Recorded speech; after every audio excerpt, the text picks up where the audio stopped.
Michelle, and magandang umaga po sa ating lahat dyan sa Pilipinas po. At napakaganda ng umaga. Ito po ay gagawin natin upang makapakinig sa salita ng Panginoon kahit sa kaunting sandali lang. Tayo po muna ay manalangin. Muli, Panginoon, kami nagpapasalamat dahil Ikaw po magtuturo sa amin sa sandaling ito. Dalangin po namin sa inyong pagbubukas ng aming mga puso at kaisipan. Amin pong matanggap ang daan mo para sa amin sa umagang ito. At Ikaw po magpapabunga. In Jesus' name we pray. Amen. Ngayon po ay panahon ng Holy Week. Sabi po natin mga mahal na araw. Kaya pag-uusapan po natin sa ating pag-aaral ang the seven statements of Jesus nung siya po ay nakapako na po sa krus.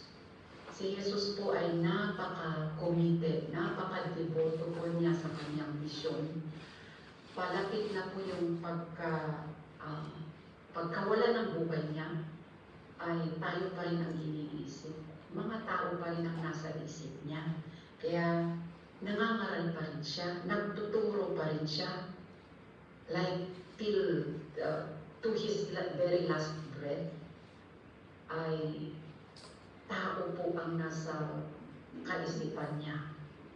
At kahit sa mga 7 last words ni Jesus, meron po siyang tinuturo. Kaya matuto po tayo sa hindi naman po talumpati kasi maiikli lamang po siya. At iba-iba po yung tinutukoy niya. Kaya ang una po niyang sinambit, nung nasa krus na po siya, naghihintay na lang na mawala na yung hininga. Magtatapos na yung hininga niya. At ang unang-una po niyang salita doon, makikita po natin siya sa Luke chapter 23, verse 34. Sabi po dyan,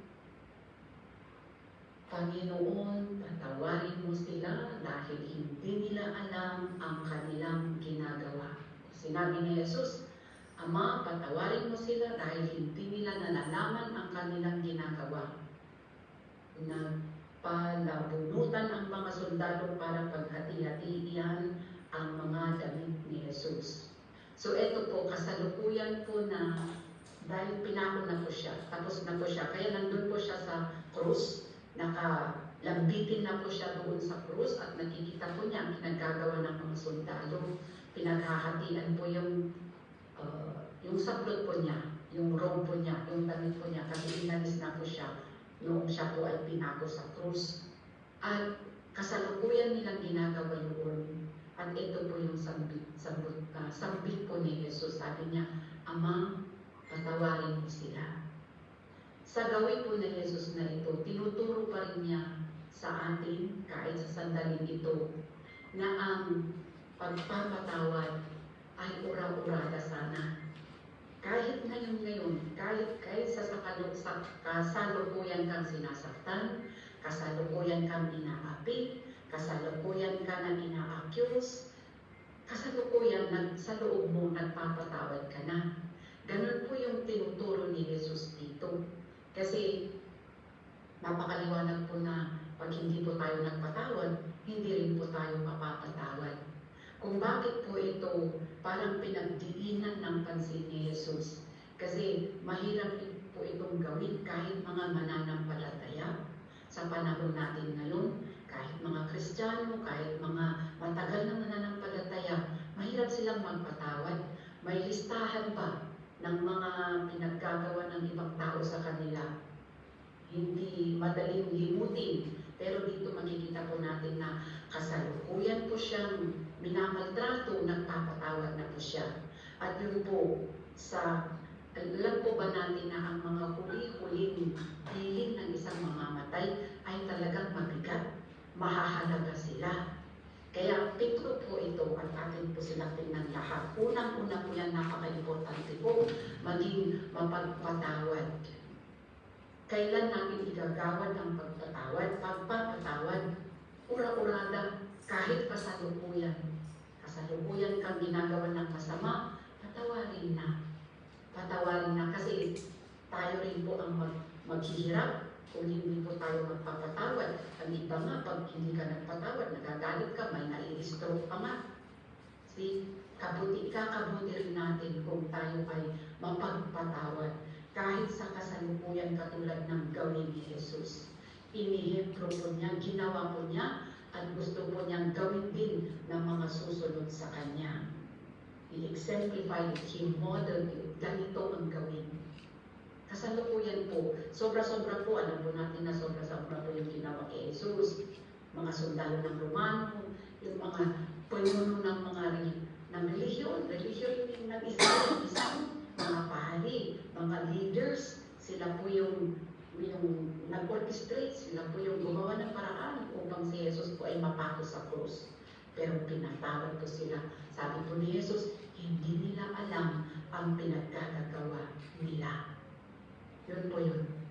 Kaya tayo rin po, aral po sa gabi ito, idiniin po ito ni Jesus at gusto po niya na gawin ng lahat din ng susunod sa Kanya. Pangalawa pong panata ni Jesus, nung siya po ay nasa krus, makikita po natin siya sa Luke chapter 23 verse 43. At ano po ang sabi dito? Ito po, nung pinako po si Jesus sa krus, meron po siyang dalawang kasama. Dalawang thief. Talagang nagkasala po sila. At dalawa sila, kinukutya rin si Jesus. Pinagsasabihan din ng masama. Pero yung isa, nagsisi sa huli-huli. Dahil sabi niya kay Jesus, maybe we can read verse 42 para makita po natin yung sinabi ng nagsisi na pinarusahan na katulad ni Jesus. Tatlo po sila na na-crucify. Sabi po niya, okay, maybe we'll start sa verse 41, sorry po. Para makita po natin kung ano po yung sinabi po ng thief na ito, ng magnanakaw po na ito. Kasi kinukutya silang dalawa, pero nagbagong isip po itong isa. Sabi niya, dapat lang naparusahan tayo ng kamatayan dahil sa ginawa nating kasalanan. Kinakausap po niya yung kasama po niya na crucify, na kasama po ni Jesus. Dapat lang naparusahan tayo ng kamatayan dahil sa mga ginawa nating kasalanan. Pero ang taong ito, si Jesus, sabi niya, wala itong ginawang masama. Verse 42, pagkatapos ay sinabi niya, Jesus, alalahanin niyo ako kapag naghaharina kayo. At ito ang sagot ni Jesus. Pangalawang talata or statement ni Jesus sa krus. Ito po sabi niya, sumagot si Jesus, sasabihin ko sa iyo ang totoo, ngayon din ay makakasama kita sa paraiso.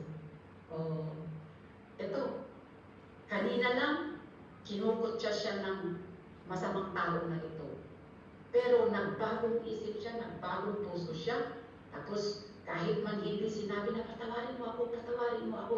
Pero yung ginawa na niya, yung pagtatanggol niya kay Jesus, at pagsabi kay Jesus na alalahanin mo ako. Kung ikaw ay naroon na sa inyong kaharian, ibig sabihin may pananampalataya. Nanampalataya na siya kay Jesus. At ito po yung sagot ni Jesus, ngayon pa man, sabi niya, makakasama kita sa paraiso. Ibig pong sabihin dito, wala pong boundary ang pagpapatawad ng Panginoon. Sobra-sobra siguro ang kasamaan ng tao ito kasi binitay na siya, kinurus na siya. Kaya po siya na-crucify. Capital punishment po yun, ang pag-crucify, pagkapatay sa krus. Pero tingnan po natin dito, pinatawad po siya ni Jesus. Kasi sabi niya, ngayon pa lang, makakasama na kita sa aking kaharian. Pag-asa po yun. Napakasama po niya. Kaya nga po nga siya nandoon, pero tingnan po natin, ginawa ng Panginoon ang kanyang pagpapatawad at siya po ay na-welcome sa kanyang kaharian. Na-welcome po sa kaharian ni Kristo. Kaya may pag-asa po mga kapatid. Habang po tayo ay humihina, habang tayo ay buhay, may pag-asa po. At Paanong paraan kung magkakaroon tayo ng pag-asa? Pananampalataya. Panampalatayanan si Jesus ang kanyang ginawa. Kasi yun namang ginawa ng masamang tao na yun. Wala na siyang panahon na bumaba upang mabautismuhan. Kasi ang sabi ni Jesus, sabi niya, umalo kayo, ipangaral ang Ebanghelyo, ipangaral ang aking kaharian, at bautismuhan ang sinumang maniwala at turuan sila. Itong masamang tao na ito na kasama ni Jesus na krus, napako sa krus, wala siyang panahon.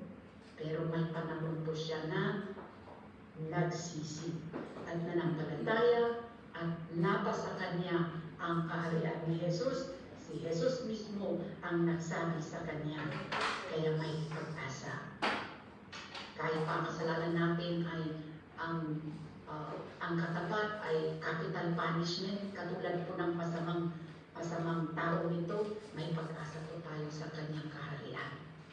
Buhay na magpawalang hanggan. Diliin po yun ni Jesus. Gusto po niyang ipamalita, gusto po niyang i-highlight po na may pag-asa. Habang may buhay, may pag-asa, i-grab po natin ang opportunity po na yan. Pangatlo po na talata po ni Jesus, nung siya po ay nakabitin po sa krus, nakapako po sa krus, habang hinihintay pa po niya ang pagkitin ng kanyang hininga. Makikita po natin siya sa John chapter 19, verse 26 to 27. Sabi po natin kanina, nangangaral pa rin siya. Hindi po siya nagsayang ng kanyang hininga. Magmula po nang nag-umpisa po siya na magministeryo, hindi po siya nagsayang ng araw. At dito po sa huling araw niya, hindi po siya nagsayang ng oras. Hanggang sa pinakahuli-huli, nangangaral pa rin siya. Sabi po dyan, 26 to 27. Nang makita ni Jesus ang kanyang ina na nakayuko katabi ng minamahal niyang tagasunod, sinabi niya, babae, ituring mo siyang anak. At sinabi naman niya sa tagasunod niya, ituring mo siyang ina. Mula noon, tumira na ang ina ni Jesus sa tahanan ng tagasunod na ito. So ito po, nakapako po sa Jesus, nandun po siya at nakikita po niya ang kanyang ina, si Maria. At nakikita rin po niya ang kanyang alagad, si John. Pag prayerihin po tayo, si Juan po yan. Sabi niya, ito, babae, hindi niya sinabing nanay o ano. Anak, itong anak mo. Kasi di ba anak siya? Parang napupunit ba ang puso ng nanay?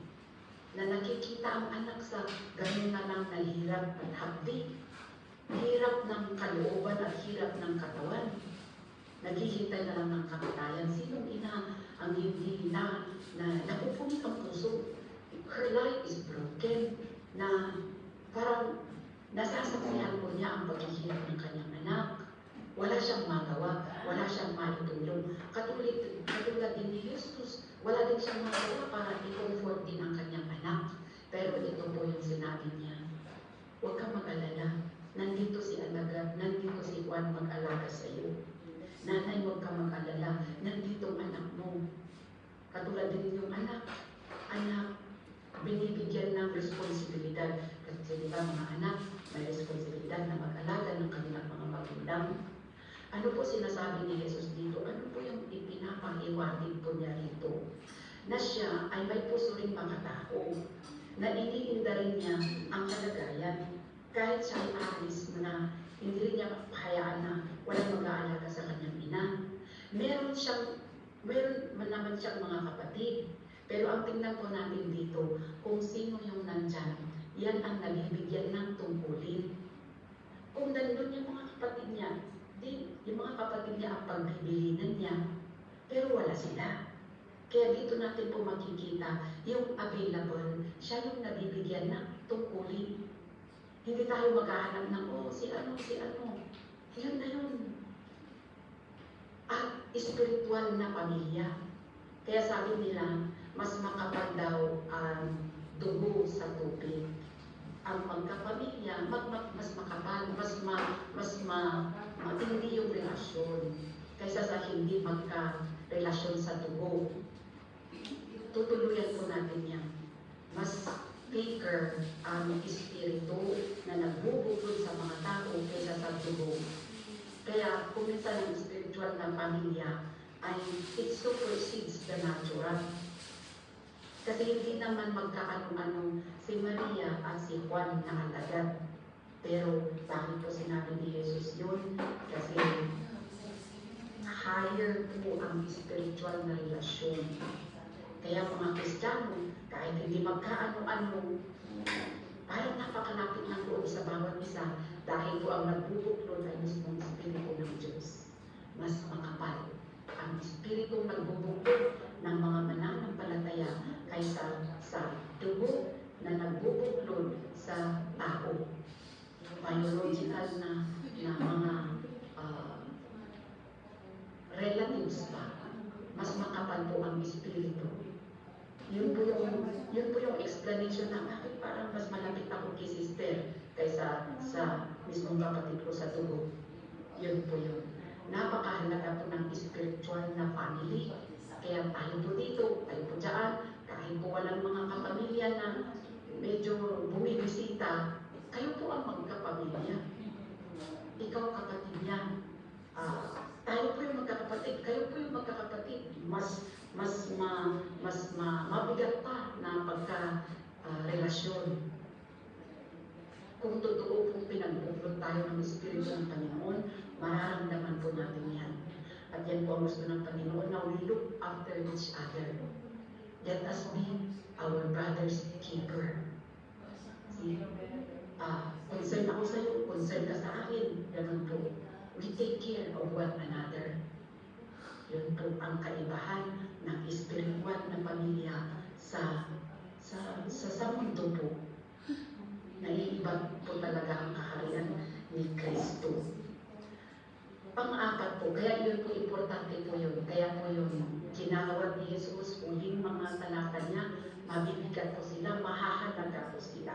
Kaya atin po silang tingnan at pag-isipan at ipamuhay po. Ang pangatlo pong talata, pang-apat po na talata sa Matthew chapter 27 verse 46, sabi po dyan, tapos na po siyang nangusap sa mga tao. Una, nadalangin siya na mapatawad yung mga nagpako sa kanya. Tapos kinausap niya yung kasama po niyang nakabintin doon sa krus. Tapos kinausap niya nanay niya, kinausap niya yung alagad niya na si Juan. At dito sa pang-apat po, sabi po niya, medyo matagal din, mga ilang oras din na nandoon si Jesus sa krus. Na mag-alas 3 na ng hapon, sumigaw si Jesus ng malakas.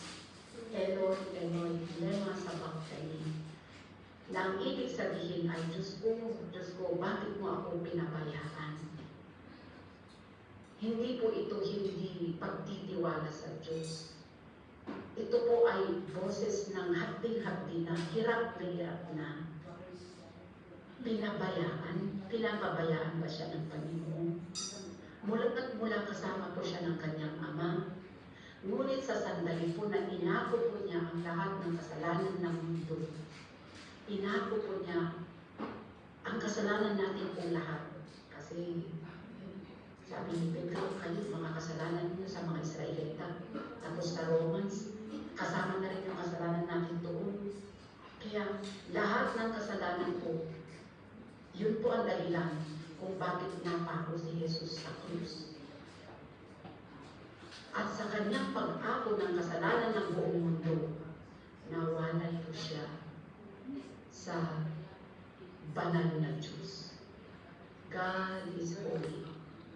At sa sandali po na kanya pong pinasan sa kanyang sarili ang kasalanan ng buong mundo, parang tumalikod ang langit sa kanya. There was a short separation. Kaya hirap na hirap siya. Pinaramdaman niya kasi may katawan naman siya. At At dito po, bilang isang tao, ito po yung sinabi niya, bakit mo ako pinabayaan? Nakikita po natin dito na yes, He is God, but He is also human. At sa kanya po, paghihirap, sobrang paghihirap, pagod na ilang oras ba naman, na nararamdaman yung walang yung pagkapagod, dalawa sa kamay, ang isa sa paa, pag-ulo, hapding-hapdi na hirap na. Nararamdaman niya, tao rin siya, pero ininda po na dahil sa pagmamahal niya sa iyo at sa akin. Pwede naman, Diyos naman po siya, pwede naman siyang magpakaw. Pero He was so committed, very devoted siya. Tatapusin niya ito para sa atin. Kasi nga po, He is the Lamb. Siya po yung, sabi po niya sa kanyang ama, hindi kumasya yung dugo ng animal para linisin ang kasalanan ng tao. Kaya nandito ako. Sabi po ni Jesus, siya po yung nag-alay ng buhay niya. Alam po niya na ganun po ang hahantungan niya. Alam po niya kung gaano kahirap po. Pero ininda niya. Dahil tayo po yung nasa isip niya. At sa kanya nga pong paghihirap, ang sumunod po niyang talata. Sa John chapter 19 verse 28, sabi po niya, nauuhaw siya. Hindi po siya nauuhaw sa tubig. Sabi po natin kanina, may temporary na panahon na nawalay siya sa Diyos dahil sa kasalanan na pasan niya. Tingnan po natin dito ang puso ni Jesus, na kahit sa sandali na pagwalay, na pagkahiwalay niya sa Ama, uhaw na siya. Parang matagal nang nawala sa kanya ang Ama. Sabi niya, at hindi po siya naiintindihan. Alam ni Jesus na tapos na ang misyon niya at para matupad ang nakasulat sa kasulatan, sinabi niya na uuhaw ako. O lahat pala ng, aside from sa pinag-usapan po natin, lahat po ng mga talatang ito ay nasa kasulatan. Ito mga katuparan.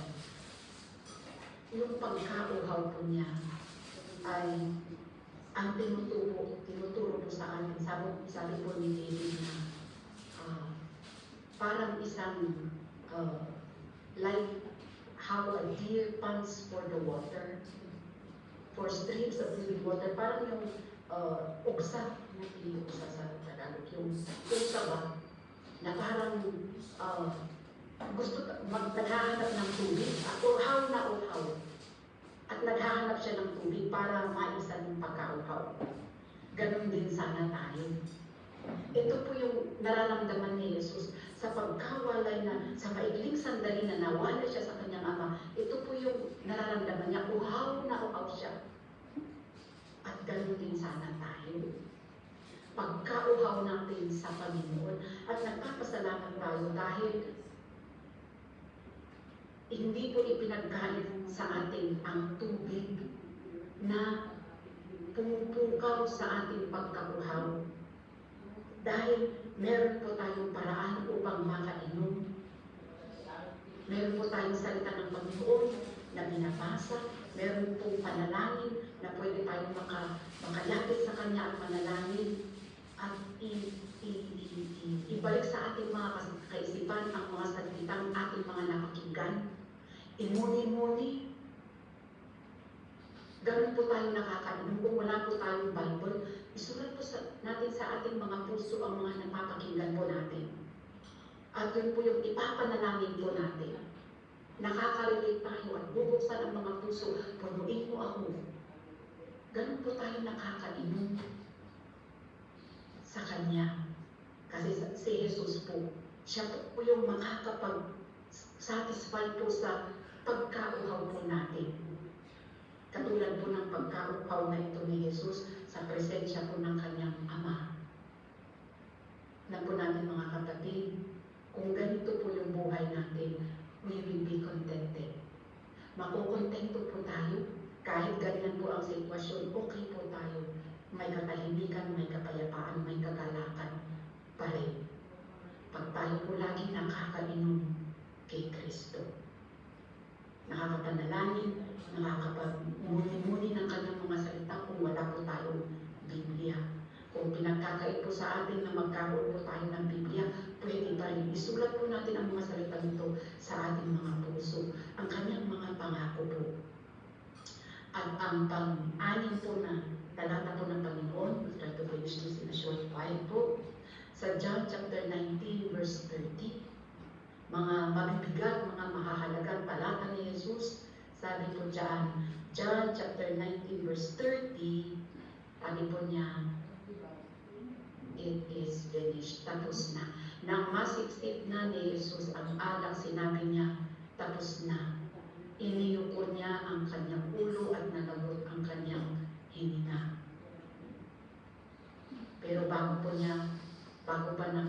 po nangyari yan, meron po siyang sinabi. Nauna po sana siguro ito sa Luke chapter 23 verse 46. Bago po nahugot ang kanyang huling hininga, sinabi po niya na ipinagkakatiwala ko ang aking espiritu. Pag tayo po ay nabubuhay, na alam po natin na nabubuhay po tayo ayon po sa kalooban ng Diyos. Meron din po tayong confidence o tapang na magsasabi na ipinagkakatiwala ko sa iyo itong huli kong hininga o ang aking espiritu. Handang-handa ba siya na mamatay? Kaya napakapayapa po siyang namatay. Napakapayapa po niyang ipinagkatiwala ang kanyang buhay sa kanyang ama. Dahil natapos na po niya ang misyon niya. Ano po yung natapos niya? Ang Greek word po na ginamit dyan ay tetelestai. Ibig sabihin, bayad na. Paid in full. Mission accomplished. Tapos na, ganap na ang aking misyon. Nakayanan niya kahit hapdi-hapdi, kahit hirap na hirap. Sabi niya, natapos ko na. Sana ganun din po tayo. Alam niyo ba, lahat po tayo may assignment. Meron po tayo, may ibigay po ang Panginoon sa atin na kanya-kanya pong katungkulan. Tungkulin po sa mundong ito. Kahit po nang dyan po kayo sa loob ng kulungan, manalangin po kayo at ipapakita po ng Panginoon sa inyo ang inyong tungkulin. Malay niyo, baka may kasama kayo dyan na nangangailangan makapakinig din ng salita ng Panginoon na pwede rin ninyong mabahagian. Meron pong ipinagkatiwala. Alam ba natin na kahit sa ating pananalangin, nakakapag-ministeryo tayo, nakakapag-nilbihan tayo. Meron po tayong katungkulan lahat-lahat po. Mga kapatid, yun po yung hanapin natin. Kahit nandiyan po kayo, may katungkulan po kayo. Katungkulan may ipapanalangin kang tao kasi ang panalangin po makapangyarihan. Yung pagbabahagi sa hindi pa nakakapakinig siya, napakalaki pong gawain. Upang kung mapalad po tayo na makakalabas, then well and good. Praise the Lord. At kung hindi naman po, at naabutan na pagkahubot na ng hininga, pwede rin po tayo maging katulad ni Jesus na sa huling sandali ng ating buhay, napakatapang po natin sabihin na ipinagkakatiwala ko na sa iyo itong hininga ko. Punutin ang huling hininga at sasabihin na I am yours. Pero sasabihin ba natin na tapos na? Parang katulad ni Pablo, sinabi ko ni Pablo na for me to live is Christ, to die is gain. Nabubuhay ako para kay Kristo at ang kamatayan sa akin ay ganansya. Ang kamatayan sa akin ay ikakabuti ko. Bakit? Dahil uuwi na ako sa langit. Parang ganun kaya sinasabi ni Pablo. Ganun din po sa atin. Hindi po nakakatakot ang kamatayan, mga kapatid, sa taong ganito. Si Jesus po, siya po yung modelo ni Pablo. At modelo po natin lahat. Kaya ulitin ko po, kahit po nasa loob po kayo ng kulungan, meron po kayong mga assignment, ipapanalangin o babahagian upang kahit sa huling sandali ng mga buhay po natin, ganito po ang pagtatapos. Hindi po yung sasabihin na, ito pa, ayaw pa mamatay. Ganito po, okay, napakapayapa po na way to die, paraan ng pagkamatay. Sino nga ba ang ayaw uuwi sa langit? Napakagandang lugar, di ba? Kaya ito po mga mahahalagang talata ni Jesus nung siya ay nakapako sa krus. Sa huli-huli niyang hininga, very committed po siya sa atin, sana ganun din tayo sa Kanya. Kung gaano po siya katiboto sa atin, sana ganun din po tayo. Kaya magpatuloy po tayo mga kapatid. Salamat po, tayo po ay manalangin. Minsan pa, Panginoon, kami nagpapasalamat dahil nakita po ulit namin ang katotohanan, Panginoon, na kami po ay pinakamamahal mo.